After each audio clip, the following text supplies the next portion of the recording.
Tony Stark or Iron Man is the character who made the Marvel Cinematic Universe a billion-dollar company. What is Tony Stark actually like in comics? Hello superhero lovers, a long time ago I made a video where I told you the difference between Marvel comics and Marvel movies. I told you some differences. And many of you liked that video. And wanted to bring some more parts. Where I said in the video that if I make some characters. So in today's video, I have come to you with the difference between Iron Man or Tony Stark from comics and movies. What are the differences? What are the same? What are the similarities? What are the fun facts? All of that will be discussed in today's video. So let's start today's video, friends. Iron Man was born in comics in issue number 39 of the 1963 comics Tales of Suspense. Stan Lee, Flurry Liver, Don Heck and Jack Kirby created him. The story of that time was the Cold War. And so, keeping the idea of that war in mind, Tony Stark was made into a genius billionaire engineer, who goes to Vietnam to show off his weapons. And there he is captured, and while he is captured, an explosion enters his body with shrapnel, which slowly starts moving towards his heart. Then, Professor Ho Janssen creates the first arc reactor to save him. And with that energy, Tony makes his first Iron Man armor. A very heavy, large gray armor. This armor was made entirely as a survival device. No style, just pure survival. But in the MCU version, his origin is changed a little. In the 2008 Iron Man movie, Jon Favreau and Robert Downey Jr. modernized the story. Instead of the Vietnam War, Afghanistan is set here. So that the first century terrorism, weapons system and political reality are shown. And the current audience can also connect with it. Tony Stark is captured here by a terror group called Tendings, who later points to the Mandarin. Although how true this is not unknown to Marvel fans. Here Tony sees his weapon.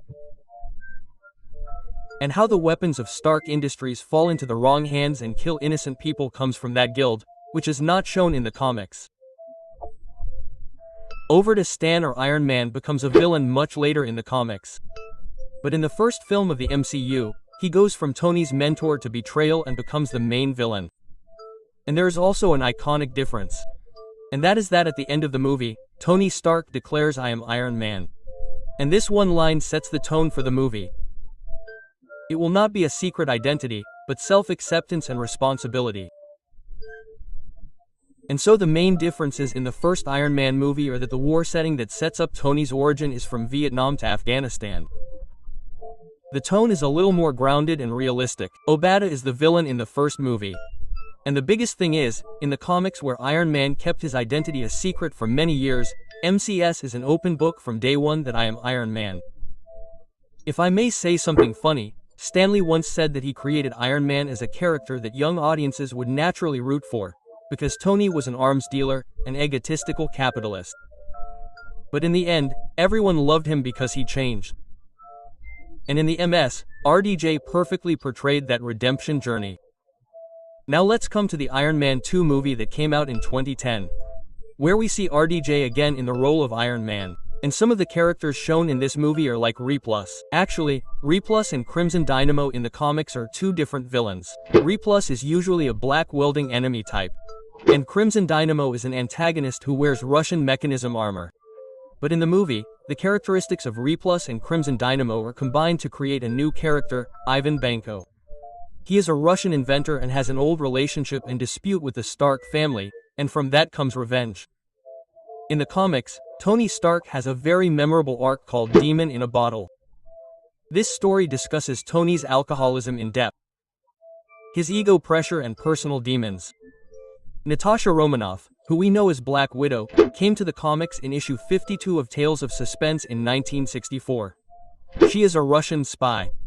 She is not part of S.H.I.E.L.D. at that time, but a spy who runs undercover operations. Tony Stark's alcohol problem is shown to be very mild here, with the main focus being on his genius, ego and armor tech. And Natasha is the S.H.I.E.L.D. agent who initially intrudes into Tony's life and Stark Industries, which is very different from the Russian spy version in the comics. In addition, in the MC we see Tony's new armors 4 and 5, called suitcase armor, which are not bulky like in the comics. Rather, they are high-tech. If I were to say the main difference, the villains are Ivan Manko, who has created Repulse and Creams and Dynamo. Tony's personal alcoholism is played down a bit. No, Sarah, from the beginning of Agents of S.H.I.E.L.D., the MC's focus is more on action-packed cinematic set pieces and Avengers universe setups. And the funny thing is that the energy concept that Ivan Bancor, which was actually kept as a comic character replacement, shows Tony's darkest moment in the Dumb in a Bottle comics, is not shown in depth in the ME, which is just partisan and drinking jokes or the end. Then let's talk about Iron Man 3, which was released in 2013. The Extremist storyline first appeared in the comics in issues 1 to 6 of the 2005 comics Iron Man Volume 4. Here, Tony Stark's body is mixed with technology, so that he can summon or integrate armor at will. Basically, his body itself becomes a walking armor. Next, if I say Mandarin, Mandarin is a powerful villain who has 10 mystical alien rings. Each carries different powers, and in the comics, he is also considered Tony's biggest enemy. The main focus of the comic plot is on advanced technology, AI and biotechnology, where Tony tests new suits or biotech and fights with armor-based problems. But in the movie, the Extremist is transformed into a biological weapon, which gives people super soldier-like powers. But in some cases, unpredictable explosive reactions also occur. The Mandarin is shown as a substitute, which is an actor Trevor, which surprises the audience.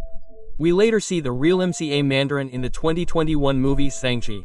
The main villain in the Iron Man 3 movie was Ulrich Killian, who is the original creator of the Extremist program. His manipulation and revenge creates central tension in the entire movie. Now if we talk about similar scenes like in the comics, Tony's capture and fast armor building scene were very faithful.